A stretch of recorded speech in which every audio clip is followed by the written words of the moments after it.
بچ گئے. اور یہ خاص اللہ کا معجزہ ہے کہ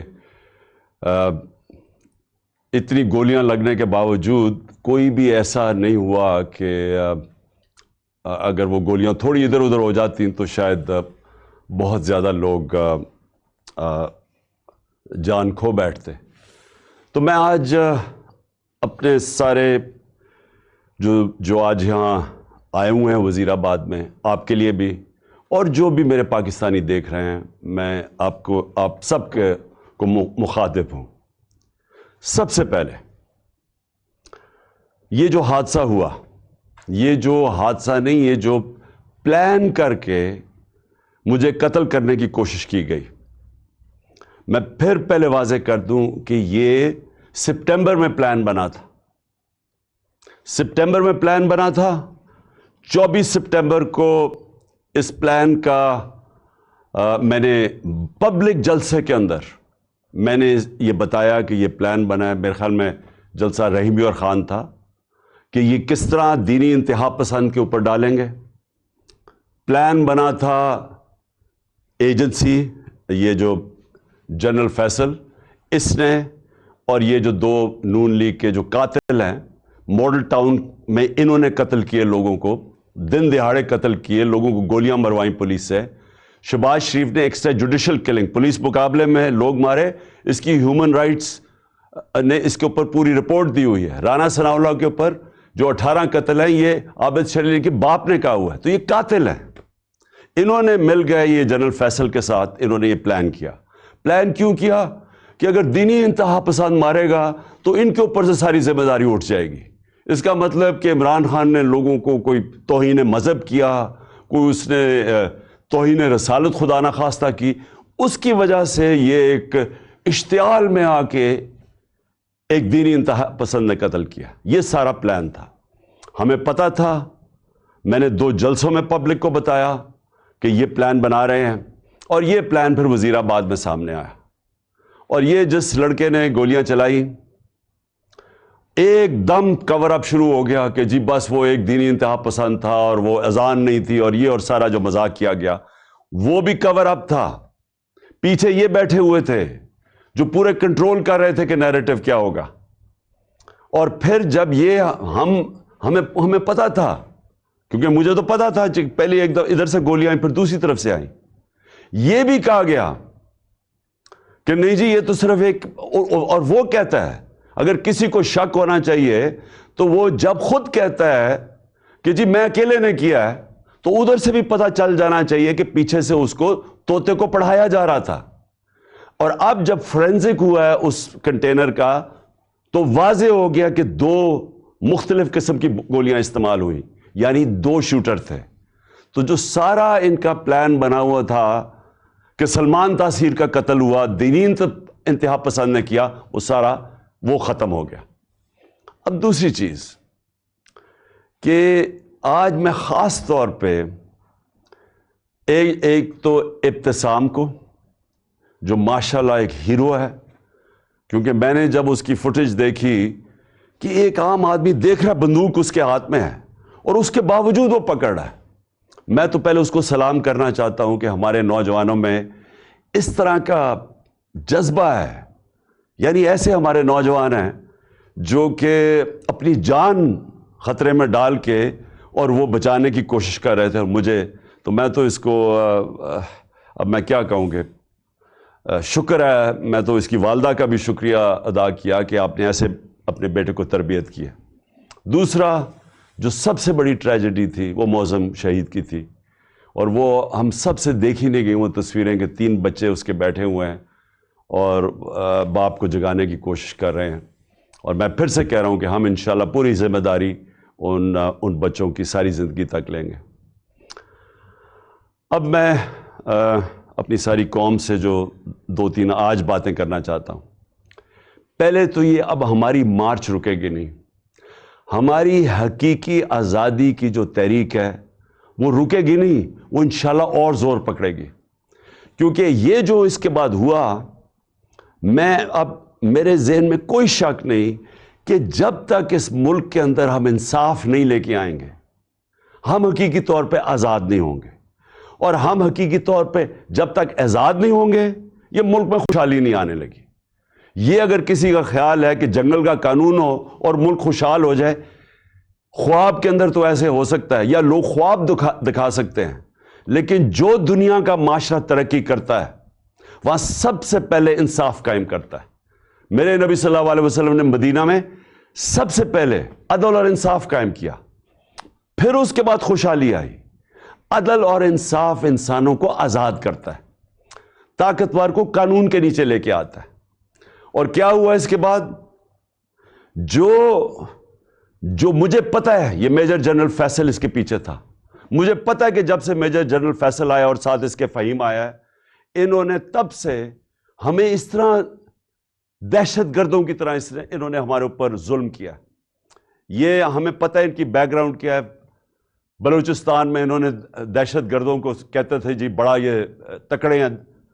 اللہ معافی دے کہ اگر یہ اس طرح کے لوگ ہیں دہشت گردی کم نہیں ہوگی، ان کے حرکتوں سے دہشت گردی بڑھے گی. جو ہمارے سے انہوں نے کیا ہے، جو صحافیوں سے کیا ہے، جو ارشد شریف سے انہوں نے کیا ہے. ارشد شریف کی مجھے پتا ہے، ارشد شریف جب مجھے کہہ رہا تھا کون کون اس کو دھمکیاں دے رہا تھا جو ملک سے باہر گیا ہے، اور ارشد شریف میں بعد میں بات کروں گا.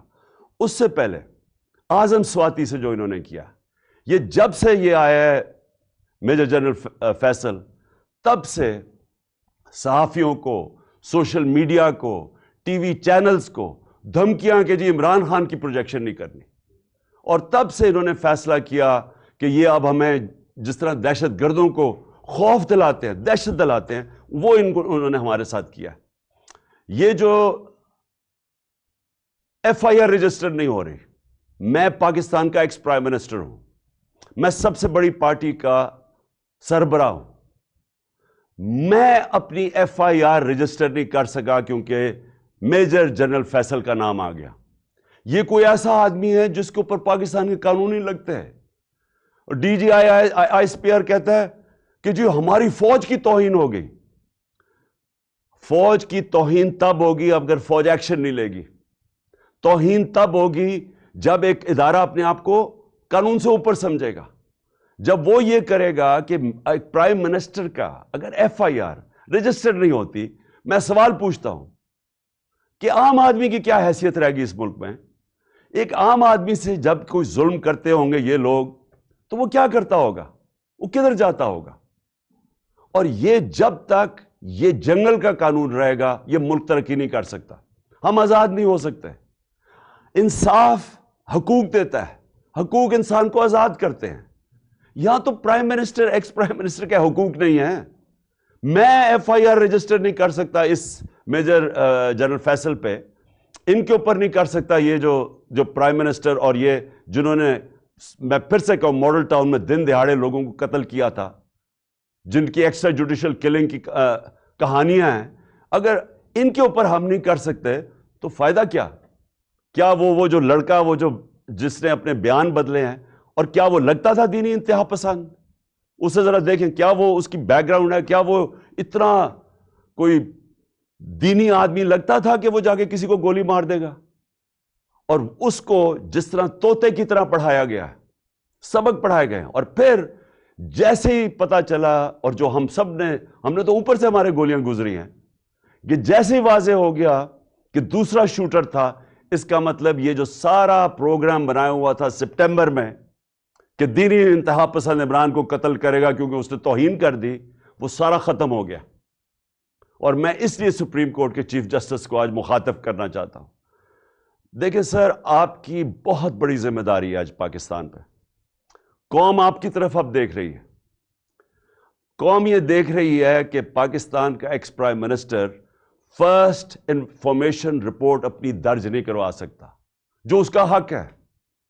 انویسٹیگیشن ہو، اس کے بعد پتا چل جائے کہ کیا جی جو ٹھیک ہے یا نہیں. میں اپنے سارے جو مجھے پورا پتا ہے کہ یہ پلان کب سے بنا، کیسے بنا، وہ ویڈیو کس نے نکالی، کس ایجنسی نے وہ ویڈیو نکالی، کون سے ایجنسی کے ساتھ یہ جو وقار ستی ہے اس نے اس کو اٹھایا، پھر کس طرح وہ پی ٹی وی نے 4 دن چلائی. اور پی ٹی وی 4 دن اس طرح کی چلا رہا ہے ویڈیو، اشتعال دینے کے لیے اور پلان کرنے کے لیے کہ جب یہ قتل کریں گے تو کہیں گے جی تو اس نے بڑی توہین کر دی مذہب کی. اور اس کے بعد یہ جو نون لیگ کی یہ جو وہ دونوں مریم دونوں جھوٹی، اور پھر یہ جو جاوید لطیف، انہوں نے جو پریس کانفرنس کرتے ہیں، میں تب سے لگا ہوا ہوں کہنے کہ ان کا پلان بنا ہوا تھا کچھ اور. ان کو کوئی دین سے تعلق نہیں ہے. چوروں کو دین سے تعلق نہیں ہوتا. چوروں کو صرف چوری بچانے سے تعلق ہوتا ہے. جب چور دین کی باتیں شروع کر دیں کہ جی دین سے توہین ہوگی، تو پیچھے کوئی اور گیم تھی اور وہ واضح ہوگی کہ تھی. اور ان کے ساتھ مل گیا تھا یہ میجر جنرل فیصل، اور اس کی ٹیم نے پوری طرح یہ سارا کچھ انہوں نے پلان کیا، سارا اسکرپٹ کے مطابق گیا. اور اللہ کا کرم ہے، زندگی موت جس کے ہاتھ میں ہے، وہ کہتا ہے کہ ایک پلان انسان بناتا ہے اور ایک میں بناتا ہوں. اس نے بچا لیا. اور میں چیف جسٹس چاہتا ہوں صاحب کہ آپ اس کے اوپر ایکشن لیں. قوم آپ کی طرف دیکھ رہی ہے. یہاں شہباز گل کے اوپر کسٹوڈیل ٹارچر ہوئی جب سے یہ فیصلہ آیا ہے، اور وہ شہباز گل اس کا نام لیتا ہے. اس کے نیچے لوگوں نے کی، کچھ نہیں ہوا. یہاں اعظم سواتی سے جو کسٹوڈیل ٹارچر ہوئی، اس سے جو کیا، ساری دنیا میں بدنامی ہوئی پاکستان کی، کوئی سو موٹو ایکشن نہیں لیا گیا. اور جب اعظم سواتی کی وہ جو ویڈیو کے سیٹ نکلا ہے، ایک یعنی ملک سوچتا ہے کہ ہم اس سے نیچے گر سکتے ہیں. میں چیف جسٹس صاحب پوچھتا ہوں، اس سے نیچے گر سکتی ہے قوم؟ ہماری تو ہے ہی اسلامک سوسائٹی. میں مغربی سوسائٹیز کو کے اندر سے جانتا ہوں. وہاں کوئی تصور نہیں کر سکتا کہ اس طرح کی ویڈیو نکال کے اور اس کی بیوی کو بھیجیں. تو ہم کتنا نیچے گر چکے ہیں. کب آپ اس ملک کا انصاف کا نظام ہمیں پروٹیکشن دے گا، ہماری حفاظت کرے گا؟ وہ کب وہ وقت آئے گا؟ اور یہ اگر گولی کامیاب ہو جاتی، یہ مجھے مار دیتے، تو مجھے بتائیں، ایک ہی تو جماعت ہے اس وقت ملک میں جو سب سے بڑی پبلک کے اندر ہے، فیڈرل پارٹی ہے. تو ان کا تو پلان یہ تھا کہ وہ تتر بتر ہو جائے. تو یہ تو دشمن چاہتے ہیں پاکستان کے. تو اس لیے میں نے ریکویسٹ بھی کی ہے کہ 4 چیزیں چیف جسٹس صاحب آپ کو دیکھنی پڑیں گی. میری ایف آئی آر، اور اب واضح ہو گیا کہ 2 شوٹر ہیں کیونکہ وہ فرینزکس میں نکلا ہے. تو اس کا مطلب کہ جو انہوں نے کہا تھا ایک ہی آدمی نے اور دینی انتہا پسند، وہ ختم ہو گئی بات. نمبر 2 اعظم سواتی، اس کے اوپر پوری تحقیقات ہوں. اور نمبر 3 جو ارشد شریف سے ہوا ہے، جو ارشد شریف سے ہوا ہے، جو ویڈیو دکھائی گئی ہے ٹی وی پروگرام پہ کل، میرا پہلا سوال یہ ہے کہ ایک ٹی وی اینکر کے پاس کیسے ویڈیو آ گئی، جبکہ اس کی والدہ جو پوسٹ مارٹم کے ریزلٹس مانگ رہی ہیں ان کے پاس تو نہیں آئی. ٹی وی اینکر کے پاس کیسے آ گئی؟ اور میرا نمبر 2 سوال یہ ہے کہ کون اس کی تحقیقات کرے گا؟ کون اب کینیا سے کیوں نہیں انہوں نے کینیا فوری طور پہ لیٹر لکھا کینین اتھارٹیز کو، گورنمنٹ کو لکھنا چاہیے پوچھنے کے لیے کہ شروع کا تو بیان یہ تھا کہ جناب وہ رانگ آئیڈینٹی پہ مارا گیا ہے، اور اب واضح ہو گیا ہے کہ یہ ایک پلان کر کے تشدد کیا اس کے اوپر، اس کے بعد گولی ماری گئی. تو جب تشدد کیا، وہ کون تھا جس کو سب سے زیادہ تکلیف تھی ارشد شریف کی رائٹنگ سے، اس کی تحقیقات، اس کی جو انویسٹیگیٹو جرنلسٹ، کون تھا جس کو خطرہ تھا اس سے؟ کون تھا جس کو اتنا غصہ تھا کہ پہلے اس کے اوپر تشدد کرو پھر اس کو قتل کرو؟ یہ چیف جسٹس صاحب، یہ صرف سپریم کورٹ کر سکتا ہے. ہمیں کوئی اعتماد نہیں ہے اب. انویسٹیگیٹو ایجنسیز ان قاتلوں کے، ان چوروں کے، مجرموں کے ہاتھ میں ہیں. اور یہ جو آرمی آفیسر ہے، اس کے اوپر کس کو اب اعتماد ہے؟ مجھے پتا ہے انہوں نے کور اپ کیسے کیا. مجھے پتا ہے کہ آتے ساتھ ہی پنجاب پولیس کو کس نے کنٹرول کر لیا. گورنمنٹ ہماری ہے، ہم ہیں پنجاب کے اندر، ہماری حکومت ہے. وہ پولیس کہیں اور سے کنٹرول ہو رہی ہے. اور اب پولیس سے میں ایف آئی آر نہیں رکوا سکتا. اور پھر کون سے، کس نے جا کے اس کی ٹیپ ریلیز کی؟ یہ کون سی دنیا میں ہوتا ہے؟ ہم سر بنانا ریپبلک بننے جا رہے ہیں. بنانا ریپبلک کے اندر ادھر کوئی انصاف نہیں ہوتا، اس لیے وہ بنانا ریپبلک ہے. وہاں جنگل کا قانون ہوتا ہے، اور یہ جنگل کا قانون بننے جا رہا ہے. اور اس وقت یہ ملک کو بچانا ہے آپ نے. دیکھیں ملک اس وقت اداروں کے اندر، قوم جو ہے وہ اداروں کے اندر اعتماد کھو بیٹھی ہے. اس کو بحال کرنے کی ضرورت ہے. ملک اداروں کے بغیر نہیں چلتا. ادارے ملک کو چلاتے ہیں. مغرب میں اور ہمارے میں اور ڈیولپڈ ملک اور غریب ملکوں میں فرق ہی یہ ہے کہ ان کے ادارے مضبوط ہیں, کوئی قانون سے اوپر نہیں ہے. یہاں مذاق بنا ہوا ہے کہ جی ایک آپ نے آفیسر کے اوپر ہاتھ رکھ جی ڈی جی آئی ساری فوج کو بدنام کر دیا. یعنی یہ اگر سوچ آ جائے جس معاشرے میں, مجھے بتائیں اس سے زیادہ تو دشمن اداروں کا اور ملک کا ہو ہی نہیں سکتا کہ جی ہمارے ادارے کا نام ہی نہ لیں. میں کہہ رہا ہوں کہ یہ پیچھے تھا فیصل, مجھے پتا اس نے سارا کروایا ہے, مجھے پتا اس نے ماسٹر مائنڈ کیا سب کچھ, کیونکہ مجھے تو میں 3.5 سال پرائم منسٹر تھا, میرے نیچے تھی ایجنسیز, مجھے پتا کیسے چلتی ہیں ایجنسیز, مجھے اندر سے انفارمیشن آ رہی تھی.